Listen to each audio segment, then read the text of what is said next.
Maternal Health Inequalities by Zainab Sophia Nashwaria. Within this project, we'll be exploring the question that is, what are the social and structural determinants that impact maternal health inequities among various racial groups? Before elaborating on maternal health inequities, we need to define our terms. What is maternal health? Maternal health refers to the health of women during pregnancy, childbirth, and postpartum period. Being a mom is everything to me. It was fairly early in my pregnancy, so I had a very tough pregnancy. I didn't have what I needed, the tools, I didn't know who to talk to or how to speak up for myself. I had a lot of pain that I just couldn't explain. Because it was my first pregnancy, I assumed that it was just normal. As everyone tells you, every pregnancy is different. So you just assume that it comes with the territory. I tried to talk to my doctor. I was scared a lot of the time because I just felt that no one heard me. Luckily, my primary care doctor pushed and advocated for me. It's extremely important to hear women because you don't know what they're feeling, but they do. Valencia CDC. This is the story of Valencia, an African-American mom who is one of the many women who has experienced hardships throughout her pregnancy. Valencia's narrative was one in which, unfortunately, her physician was not able to orchestrate a safe space for her to voice her concerns, and her issues of dizziness and headaches were dismissed and disregarded. While Valencia had a positive outcome in the end, other minority women are not so fortunate. According to a retrospective cohort study, 40% of participating subjects reported communication difficulties, while 1/4 reported bias during intrapartum hospital stay. Non-white race ethnic background was connected to almost 3 times greater likelihood of prejudice owing to color, dialect, or culture. This leads to unresolved issues and concerns which have been reflected in recent statistics, as approximately 700 women die in the U.S. each year as a result of pregnancy or its complications. Pregnancy-related deaths are deaths that occur 1 year of pregnancy. Approximately 1/3, about 31%, occurred during pregnancy. Another third, 36%, occurred during labor or within the first week postpartum, and the remaining third, 33%, occur 1 week to 1 year postpartum. The statistics are even more drastic and undesirable for women of color, as Black and Asian women have pregnancy-related mortality rates that are about 3 or 2 times higher, respectively, compared to the rate for white women. That's more strikingly intriguing is that most of these deaths, about 8 out of 10 pregnancy-related deaths, are preventable. But instead of these deaths becoming less common, more and more indicators of poor maternal health, such as high mortality rates, are rising. According to recent GAO analyses that examine maternal deaths during pregnancy or within 42 days of pregnancy, Black women had the highest maternal mortality rates across racial and ethnic groups during the pandemic in 2020 and 2021, and also experienced the largest increase when compared to the year before the pandemic in 2019. Not only do maternal health inequities lead to these high mortality rates, but increased likeliness of preeclampsia, miscarriages, and other pregnancy-related complications. In regards to who is impacted, the obvious answer falls under the premise that the mothers are affected due to the lack or insufficient prenatal care, as many health issues may arise during and post-pregnancy, not to mention the risks brought by the delivery itself. But another entity that is impacted is the very child that is directly and indirectly affected by the womb and the medical care that they may or may not receive. Prenatal care plays a vital role in both the physical and cognitive development of children. This has been studied and traced back through epigenetic markers that indicate differences in environments and so forth. These pregnancies are associated with increased mortality for the mother and infant. Lifestyle factors such as smoking, drinking alcohol, unsafe sex practices, and poor nutrition, and adequate intakes of food containing folic acid pose serious health hazards to both the mother and fetus, and are more common among women of unattended pregnancies. Additionally, some of these ethnic minority women are part of low-income communities with high poverty rates, and there is a correlation between these women living in these impoverished environments and low-quality health. African Americans are at a poverty rate of 20.8%, more than doubling non-Hispanic whites at 8.1%. Combining this with pre-existing racial inequalities, such as differences in health insurance coverage, access to health care, the inclination to work low-income paying jobs with no health benefits, etc. Overall, inaccessible prenatal and perinatal care persists, posing significant health risks for the mother and child. There are many forums that capture the impacts of maternal health disparities. Some of these include physical harm due to poor medical treatment or lack of access in its totality throughout the perinatal period. Emotional harm caused by the gaslighting executed by medical professionals when they undermine and fail to address concerns raised by the women themselves, as well as the deficit in essential capabilities such as life, bodily health, and bodily integrity. Women and their families have to live with the consequences of these disparities within healthcare systems. The impacts of maternal health disparities can be severe and can lead to long-term repercussions. Without intervention, the barriers that women of color have to face throughout pre- and perinatal periods will only strengthen and grow in prevalence. To understand where these maternal health inequities are stemming from and the contributing factors of this global issue, we will delve deeper into the causes and consequences. As we already established, many ethnic minority mothers are experiencing disparities in healthcare versus their white counterparts. Maternal health inequities are driven by many unjust social and economic structures, and the roles of implicit biases, racism, and discrimination further the gap of women receiving the quality of healthcare.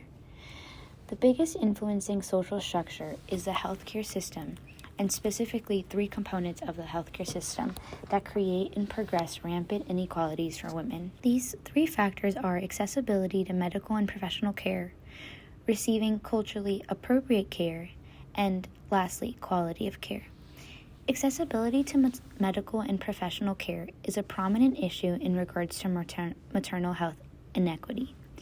Many of the women come from low-income communities and are not able to afford or receive health care benefits through their work and hospital visits, and resources are often very costly, especially without insurance coverage. For one, compared to their white counterparts, a majority of ethnic minority women are not insured, and a far smaller margin of these women are insured by quality companies who can support critical costs related to prenatal and perinatal health maintenance. One article stated, "There are also racial ethnic differences in the type of coverage that pregnant women hold at delivery. A higher portion of births to white women are paid by private insurances, 63.3%, compared with black women, 27.7%, indigenous women, 19.7%, and Hispanic women, 28.4% in 2016. Additionally, women's access to maternal health care has also been limited by the restrictive expansion of Medicaid. Currently, Medicaid only covers women's pregnancy-related needs from the time of impregnation until 60 days postpartum. This is not a long enough time to support these women through this emotional, physical, and mental process of pregnancy, and this could lead to negative ramifications for not only the mother but the child as well. Additionally, receiving culturally appropriate and diversified care is another issue.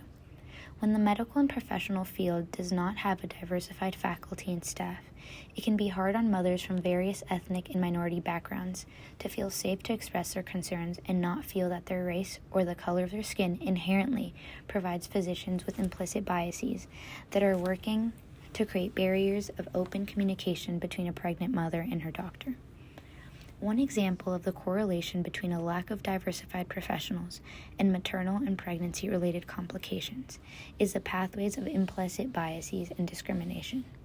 Some medical professionals may draw conclusions about some patients due to their background, which are assumptions that they perceived based on racial stereotypes.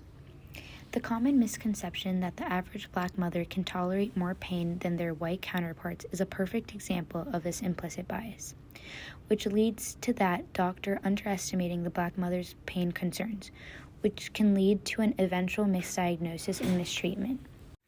Another stereotype that burdens black women is that of the mammy. The mammy is defined as black women who are subjected to domesticity and epitomize faithfulness and obedience. This stereotype is seen throughout interactions between obstetricians and black women, as at times the mothers may internalize a language that the doctors treat them and then lead to mothers having limited capabilities to advocate further for themselves. Another controlling image of Black mothers is that of the welfare mother.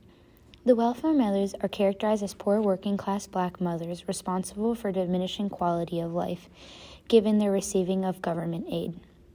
This perception steeps into the manifestation of LARCs, long-acting reversible contraceptives, within the OBGYN community/Planned Parenthood, specifically in lower-income communities. Medical practitioners have been heavily promoting the usage of these methods, which in their essence are not bad, but rather the intention behind recommending and pushing the methods to a specific subset of mothers, which is as the problem.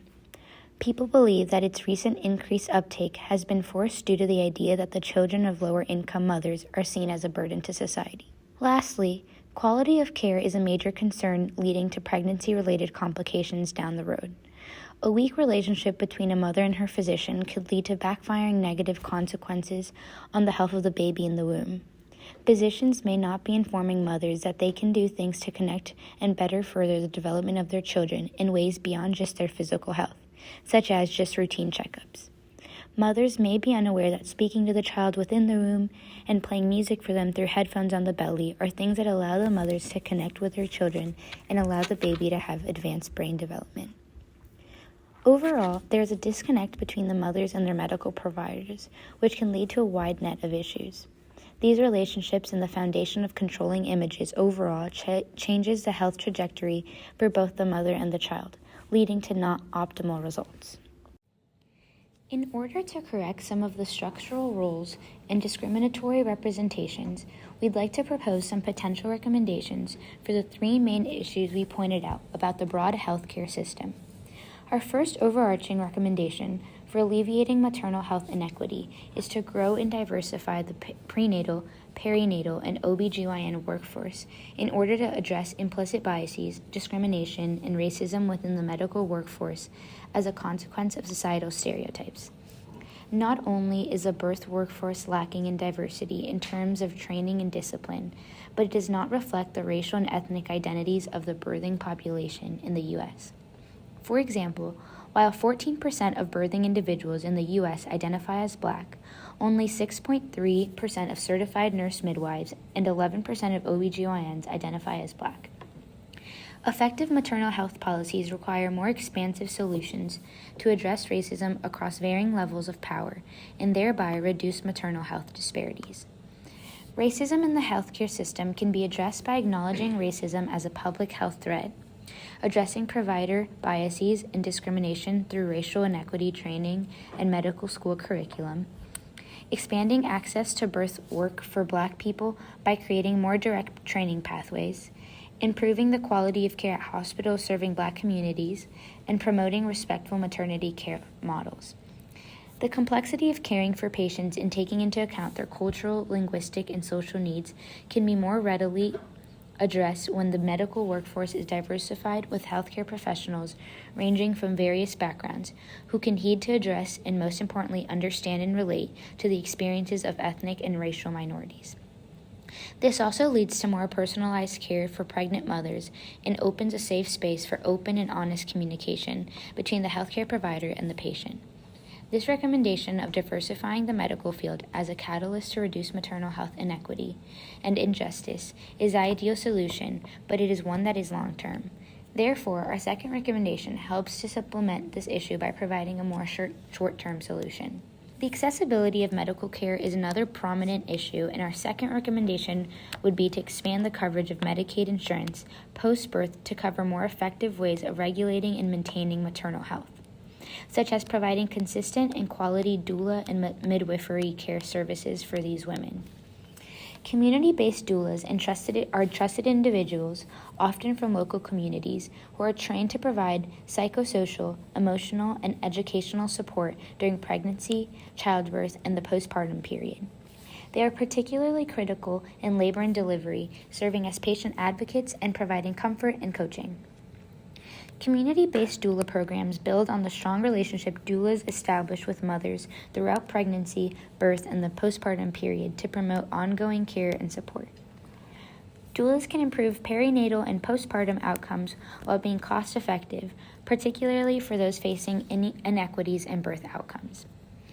Midwives provide reproductive health care and attend births in multiple settings, including at home, in a birth center, or in the hospital. They oversee the spectrum of maternity care, helping birthing people to identify their labor preferences and the appropriate site of delivery. Many individuals prefer working with midwives over MDs.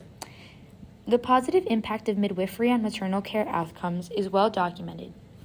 An extensive literature review shows midwife-led maternity care results in substantially higher rates of vaginal delivery and lower rates of C-sections, as well as significantly lower rates of preterm births and low birth weight infants compared with other maternity models. One study involving 10 doulas working in low-income communities found that the final theme that emerged from interviews was that doulas recognize the institutional biases that exist in the healthcare system and try to mediate their effect on birthing persons. According to literature, many low-income AA women, African American women, face social disadvantages because of their race, sex, and SES, with the intersection of multiple sources of oppression often negatively impacting health.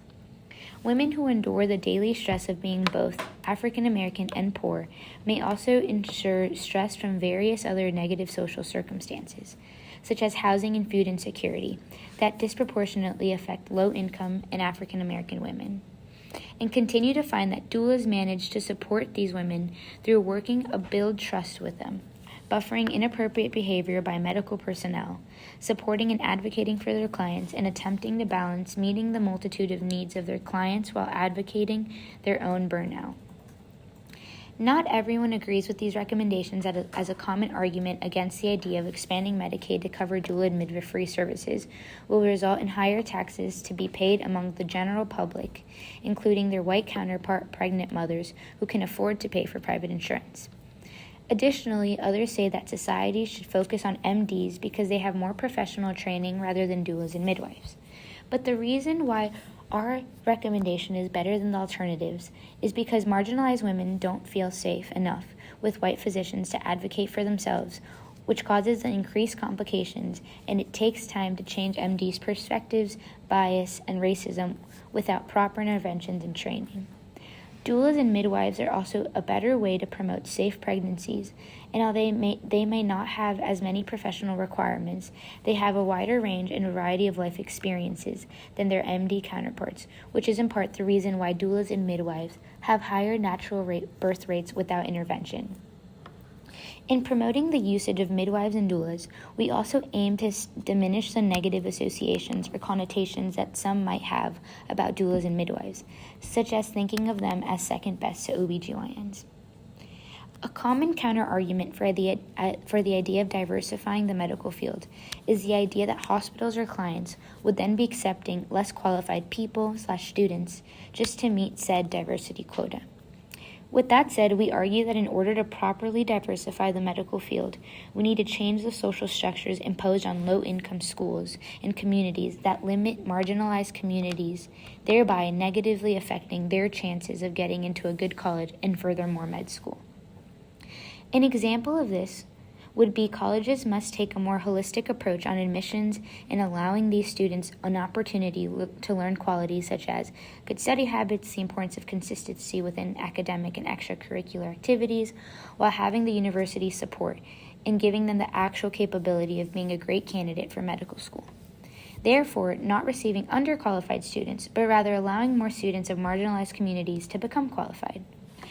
A contractualist would argue that in order to live in an ethical society where we respect the dignity and human worth of others, we have an obligation to minimize the burden of the most impacted in society. We think these recommendations are important because the burden of the mothers of color who suffer from the consequences of maternal health inequities are far greater than the burdens on everyone else involved, such as taxpayers, and we strive to lessen the burdens on the most damaged. Ultimately, we want to highlight that every person has an incalculable fundamental worth, and the maternal health disparities mentioned in this project prove to disregard the worth of disproportionately disadvantaged women. As humans, we must care and alleviate these inequities in order to respect the dignity of all. Thank you.